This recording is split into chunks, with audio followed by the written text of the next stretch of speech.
Olá, pessoal, tudo bem? Olá, nutricionistas ou futuros nutricionistas. Hoje estou muito feliz porque eu vou gravar o melhor vídeo da minha vida. Esse vídeo vai viralizar, então eu estou muito feliz. Bora lá? Hoje iremos falar sobre dobras cutâneas. Certamente, se você é nutricionista, conhece bem, se ainda está cursando, né, nos primeiros semestres, ainda talvez não tenha visto, mas bora lá ver sobre as dobras cutâneas. As medidas devem ser realizadas sempre que possível, né? No lado não dominante do corpo. Então, fica aquele questionamento: lado direito ou esquerdo, enfim. Então, sempre que possível, fazendo o lado não dominante do corpo. O avaliador deve observar se a pele do paciente está seca e livre de loções, para então identificar e manter o local de aferição da dobra cutânea no ponto anatômico. Então, iremos marcar e identificar. Então, é preferível, né, o paciente não passar nenhum creme, nada antes da avaliação. A dobra deve ser pinçada com os dedos polegar e indicador a 1 centímetro do ponto marcado. Então, nós iremos identificar o ponto onde a gente vai fazer nossa avaliação, marcar e a gente vai pinçar as dobras, né, de 1 a 2 centímetros acima, do ponto marcado. Pinçar seria isso, a gente pinçar a dobra, certo? O compasso deve estar perpendicularmente à dobra cutânea. Após o pinçamento, continue a segurar a dobra com o polegar e o indicador até o término da ferição. O que acontece? A gente puxa a dobra, coloca o adipômetro e solta. Não, a gente tem que ficar segurando. Quando a gente tirar o adipômetro, a gente solta. Espera-se um tempo aproximado de 2 a 3 segundos para efetuar a leitura. Ler o mostrador do adipômetro, geralmente está em milímetros, mais próximos. As medidas devem ser repetidas 3 vezes até que as leituras se estabilizem. Por exemplo, aferir uma vez, né? Medir outra vez. E aí a terceira para a gente, e as três têm que estar semelhantes, certo? Calcula-se a média dos três resultados se necessário. Caso dê muita diferença, dê alguma diferença, né? Reflete a quantidade do tecido adiposo subcutâneo, as dobras cutâneas. É um método pouco invasivo, de baixo custo e útil para avaliação de mudanças em longo prazo das reservas lipídicas. A mensuração é feita com uso de dipômetro validado, especializado, como Lange e Sescorp. Aqui é o exemplo, né, dos adipômetros que a gente tem, e aqui é o exemplo de como pinçar a pele, né, destacando a gordura do músculo, enfim, para a gente fazer a mensuração. Bora lá conhecer quais são as dobras? A gente tem a dobra cutânea tricipital, é a região mais representativa da reserva de gordura subcutânea. É avaliado 1 centímetro acima do ponto médio entre o acrômio e o olecno. Então, a gente vai medir, iniciar nesse osso, né? No acrômio até a base do olecno. Então, o paciente vai ficar com o braço com ângulo de 90 graus para a gente fazer a indicação desse ponto médio. Então, a gente vai medir com a fita, verificar qual é o ponto médio, fazer a marcação para então a gente fazer essa mensuração, certo? E aí depois a gente tem um cálculo de adequação. Fizemos a dobra, né? A gente tem o resultado e aí eu vou fazer a adequação. A dobra obtida dividido pelo percentil 50, né? É um gráfico que disponibiliza. A gente vai dividir vezes 100 e o valor a gente vai verificar. Aqui é um exemplo, né? Então, por exemplo, o percentil 50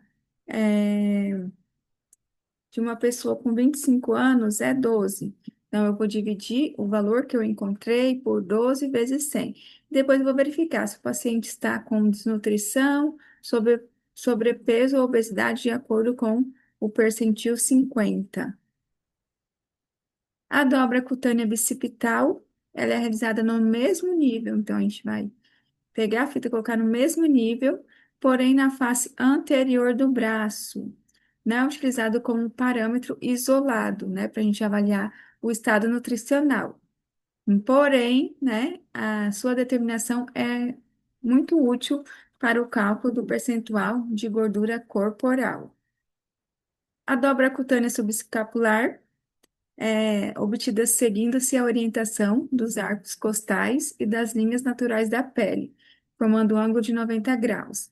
A pele é levantada 2 centímetros abaixo do ângulo inferior da escápula, com o braço e o ombro relaxado. Então, geralmente, a gente pede para o paciente colocar o braço para trás, né? E aí, a gente vai medir 2 centímetros, né? Abaixo do ângulo inferior da escápula. Então, a gente vai ver a escápula fica proeminente, a gente vai medir 2 centímetros, marcar, pedir para o paciente relaxar o braço e aí fazer a mensuração da dobra.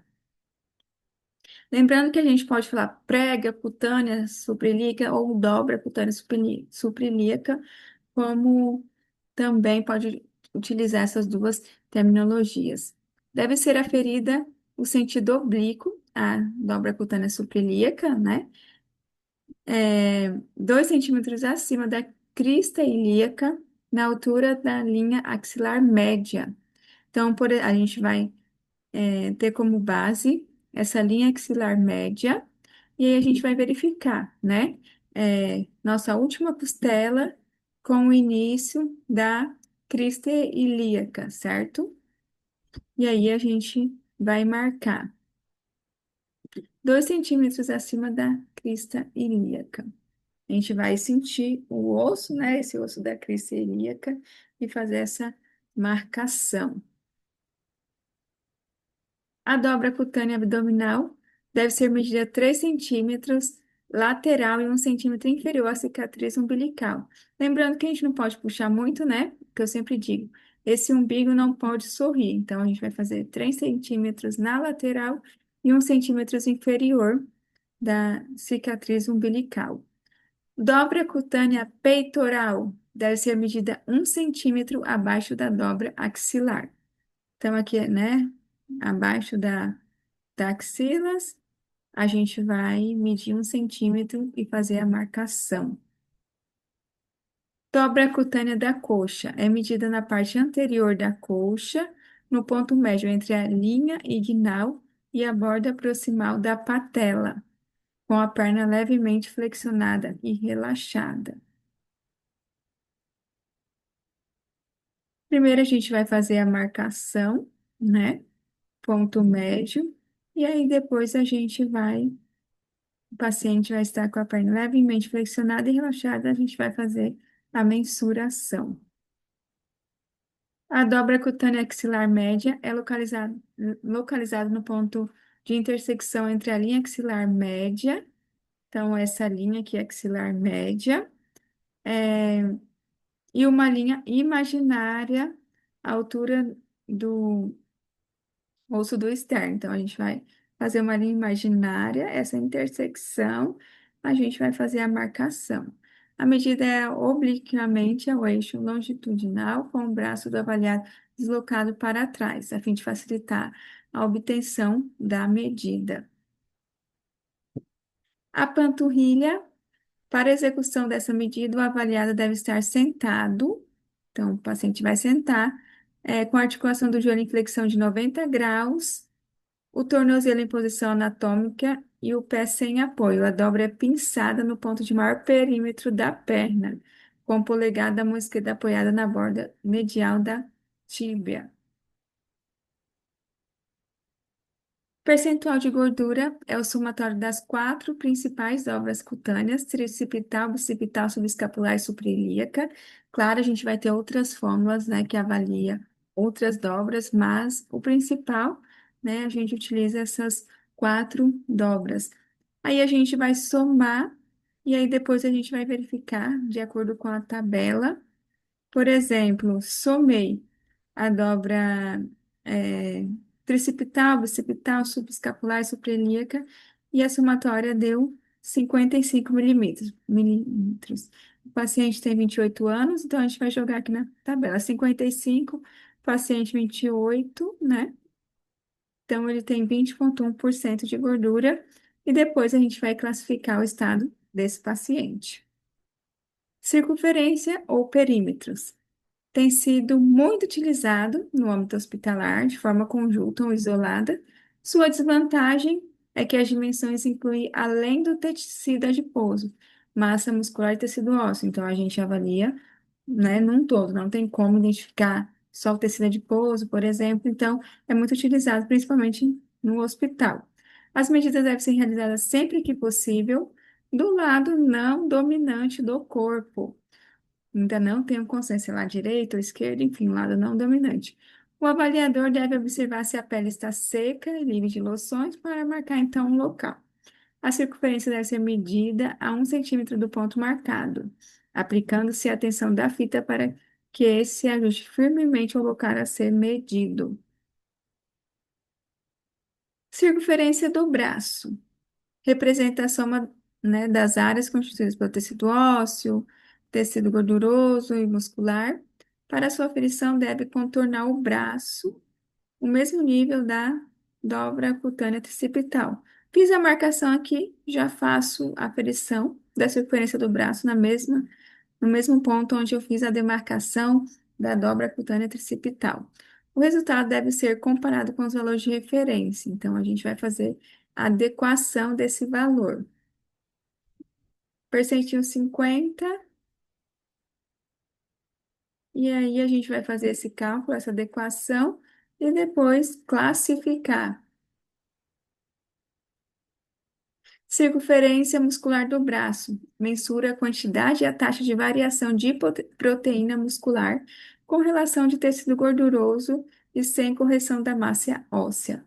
O resultado deve ser comparado com o valor de referência também. Então, para encontrar CMB, vou fazer o cálculo, que é a circunferência do braço menos 0,314 vezes PCT, e aí a gente vai, depois que fiz depois que a gente realizar esse cálculo, a gente vai fazer a adequação, certo? Verificar o percentil 50 e fazer a adequação, que é o cálculo CMB obtido dividido por CMB percentil 50 vezes 100. Área muscular do braço corrigida. Mensura a quantidade e a taxa de variação de proteína muscular, mas com a correção do tecido gorduroso e da massa óssea. O resultado deve ser comparado com os valores de referência também. Então, a gente tem uma fórmula onde, lembra que do CMB não faz essa correção, né, da massa óssea, e na área do muscular corrigida a gente tem essa informação. E a gente tem que fazer também a adequação. Circunferência da cintura, a medida simples dessa circunferência não reflete o estado nutricional, e sim o risco de complicação da obesidade. Então, a gente vai avaliar o risco de complicação de doenças crônicas não transmissíveis relacionadas com a obesidade. Para homem, o risco aumentado é maior ou igual a 94 e risco muito aumentado, maior ou igual a 102. Para mulher, maior ou igual a 80 centímetros, risco aumentado, e risco aumentado, maior ou igual a 88 centímetros. Relação cintura e quadril, a medida simples do quadril também não tem nenhum significado na prática clínica. No entanto, a relação cintura e quadril mostra o acúmulo de gordura na região central do corpo. Então, eu vou fazer esse cálculo, que é a circunferência da cintura quadril, dividido por da cintura, e aí eu vou verificar, né, como está essa obesidade. Circunferência da panturrilha. Essa medida é a mais sensível da massa muscular para idosos.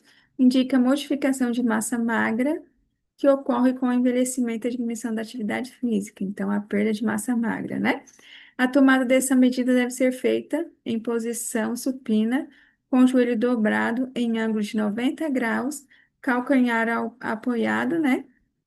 Na cama ou na cadeira, enfim, medindo a maior circunferência com a fita métrica. Medidas inferior a 31 centímetros indica perda de massa muscular.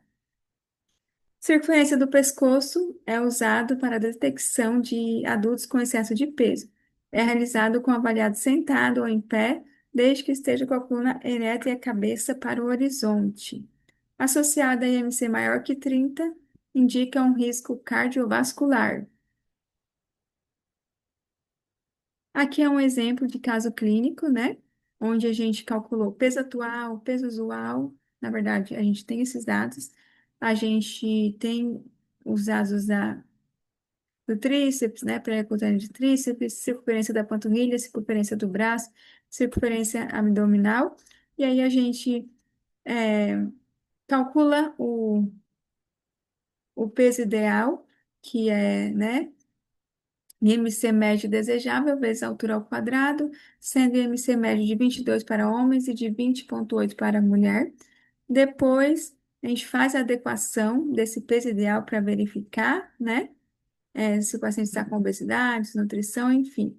O cálculo do IMC, classificar, depois classificamos, né? Adequação do PCT, cálculo de CMB, e depois aqui não tem, mas é importante fazer a adequação de CMB. E aqui está um exemplo de um diagnóstico clínico nutricional, desse caso que eu mostrei para vocês. Paciente sexo feminino, 66 anos, apresenta um quadro de sobrepeso, segundo o IMC, importante referenciar. Apresenta em membros superiores eutrofia, segundo valores para PCT, e preservação da composição tecidual muscular, segundo valores para CMB. Não apresenta depressão do tecido muscular nos membros inferiores, preservando massa muscular na panturrilha, que foi de 38, baseada em valores de CA 87,5, que é a circunferência abdominal. A paciente possui risco para complicações metabólicas a partir de doenças crônicas não transmissíveis. Pessoal, é isso. Espero que vocês tenham gostado. Qualquer dúvida, comenta, curte, compartilha para esse vídeo alcançar pessoas que queiram, né? Que precisam compreender melhor esse conteúdo e compartilha muito. Obrigada. Tchau, tchau.